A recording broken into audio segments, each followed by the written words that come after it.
Dan kemudian kaitan mengenai investor asing. Tadi berkali-kali Kapten Gemma menyebutkan kaitannya mengenai investor asing.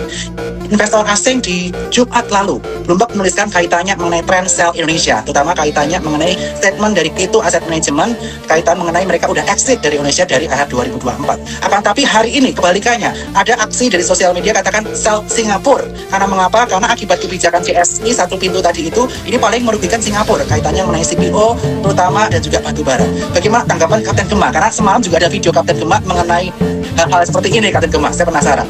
Iya, saya kaget ya. Sebenarnya saya luncurkan video Untold Story itu kan saya bongkar lanjutan dari Untold Story yang pertama.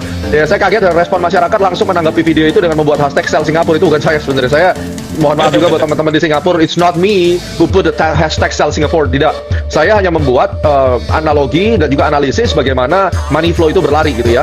Nah, kalau akhirnya dianggap bahwa Singapura yang paling berkepentingan itu bukan dari saya. Apalagi ada yang melanjutkan ideologi bahwa ternyata ekspor satu pintu itu kebijakan yang sebenarnya yang paling dirugikan adalah Singapura. Misalnya, saya tidak tahu karena bagian yang saya sampaikan adalah jelas bahwa rupiah itu di sell off bukan karena US dollar menguat, tapi karena ada yang memang sengaja check out dari rupiah dengan jumlah yang besar sekali. Dan kalau kita katakan karena US dollar menguat, DXY tidak pernah menguat pada saat rupiah dari 17.000 ke 18.200 itu.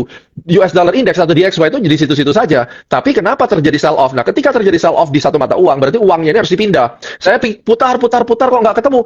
Nah, coba saya intip Singapura deh. Saya kaget.